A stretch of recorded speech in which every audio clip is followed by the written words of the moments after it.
What's going on, guys? Welcome back to another video here. We have a lot to talk about with NIO after they reported their earnings last Friday. We've received a lot of new pieces of information over the last couple of days here, and even quite honestly today, with some of these comments from a recent interview with the CEO being released. So again, there's a lot to cover here, guys. So again, if you do enjoy the information and analysis that I provide for you guys in these videos here, make sure you go down and hit that like button. It costs you nothing to do it, but it helps me out a whole lot in spreading these videos out to as many people who actually want to learn and really get no BS, no nonsense, no fluff information about the stocks that they are interested in. Let's see if we can get this video to 500 likes here. That would be awesome. And again, if you never want to miss another video like this, make sure you guys are subscribed and turn on notifications so you never miss these videos right as they are posted live. So the first thing that I want to talk about with you here, guys, is again, we have seen some new analyst price targets and some moving around of these targets after NIO reported, quite honestly, a lackluster Q4 earnings here. Citi sees 80% upside in NIO, maintains buy rating despite the price target cut.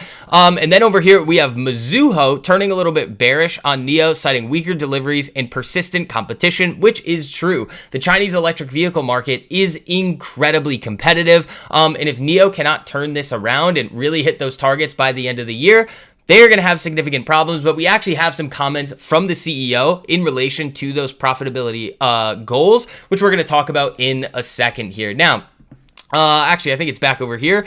Citi, let's see. Over the weekend, Mizuho cut NIO's target by 16% to 420.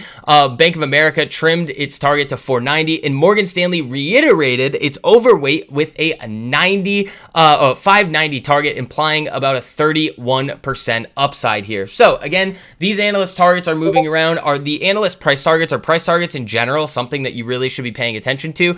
In my opinion, not at all. A lot of these analysts, when you look at their performance over time, are quite honestly horrendous. What I want you guys to focus in on a lot more, especially with not just NIO, but any investment that you have, is really thesis-driven investing there. You never know where a stock is going to go, up or down, but as long as the thesis remains intact, not only can you really kind of wait out and manage that short-term volatility, but again, you're able to ride some of these really high flyers a little bit higher, because again, if the thesis has not changed and a company, again, we're just talking generally here, is able to continue moving in the right direction, again, there would be no reason to do anything with that position there. Now, when we think about what's happening with NIO here and kind of my ideas for this, and again, this has been one that I've kind of outlined for you guys, it's probably the riskiest investment that I've made over the last couple of years here.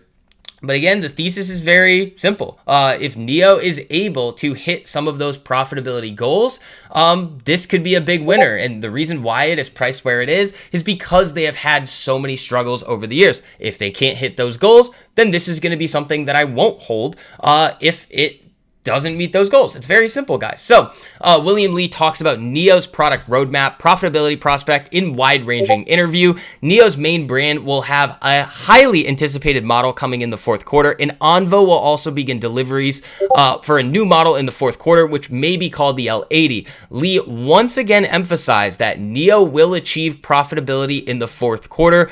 Otherwise, it will be a major test of its business model. Now, we've talked about this with NIO many times in the past here, guys, that, again, it's been a lot of over-promise and under-deliver with this company. Now, with that being said, we have seen some steps moving forward in the right direction here, that NIO is looking to take control in cutting costs. Now, that is going to be a major factor in whether they're going to be able to hit these goals, and then also the performance of Onvo and Firefly when it gets released to the market in April. And that's not all, guys. We have a lot more to talk about with NIO here as well. Before we really start getting into the chart and the short-term prospects for NIO here, there are a couple of other comments that were made in this interview that I think are very notable and things that we definitely need to talk about here. So moving on, when we take a look at some more of these comments, we will enter 25 countries and regions this year. And so far, there is no problem with that. Now, again, I've said this before and I've said it in prior videos that a lot of the things that are coming out of NIO management right now definitely need to be taken with a hefty grain of salt, because again, a lot of the things that they have said over the last couple of years here of their expectations, their guidance just has not come true. But again, with how competitive the Chinese market is for these electric vehicles, and what we've talked about in the past, where NIO again is a premium model. It is positioning itself as a luxury electric vehicle with the overall economic state, not only just in China but globally. It's going to be very hard for a lot of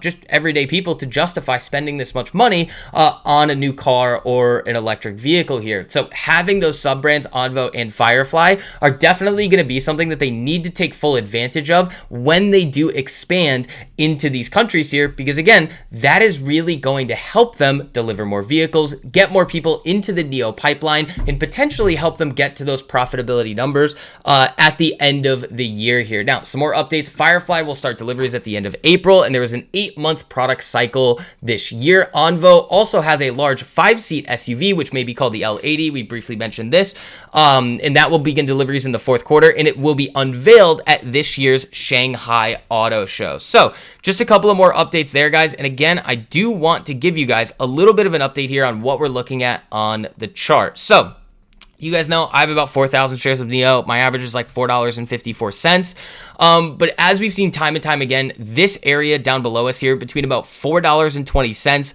all the way down to about $3.60 there has served as a very, very strong area of support here. And I would expect that to hold. If it doesn't, again, I'm going to have to revisit this position and think, okay, how likely is it that NIO is going to be able to deliver on its goals? Now, again, just looking at this right here, guys, this is a lot of short-term volatility. It was very fun to see us go from this 440 area all the way up over 5, almost to 550.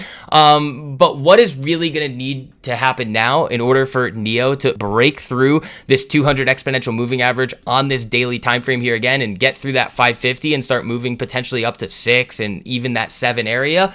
Results. It's very simple, guys. This is going to be a year and really potentially a 2-year period for NIO where it's going to be incredibly results driven. Their cost cutting measures, obviously something that you really need to see followed through on and be very, very effective at cutting a lot of this waste that they have in the company right now. Because again, as we saw in the video that I posted this weekend, they are losing way, way, way too much money, even though their deliveries and their revenues are steadily growing. It means that they are spending way too much money to acquire a customer, and that is not a good thing. Cutting some of these costs and making sure they're focused on efficient spending is obviously what NIO has to focus on moving forward if it wants to have any shot at being competitive in not only the Chinese electric vehicle market, but also the worldwide market here. So again, I would not be surprised at all, depending on overall market conditions, if we were to trade back down into this zone here, 480. But again, that has served as a very strong area for us in the past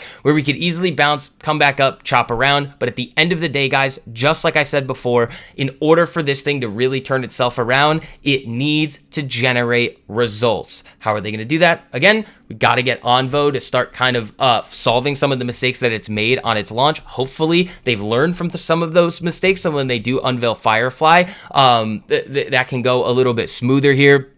And then unveiling that new NIO model by the end of the year. And again, the cost-cutting measures are going to be incredibly important. So guys, that is going to wrap up this video here. If you guys did enjoy the information and analysis that I provided for you guys in this one, make sure you go down and hit that like button. It costs you nothing to do it, but it helps me out a whole lot in spreading these videos out to as many people who actually want to learn. And again, if you guys do want to see more videos like this, make sure you hit that subscribe button and turn on notifications so you never miss another one of these videos as soon as they're posted live. But until next time, guys, I will see you.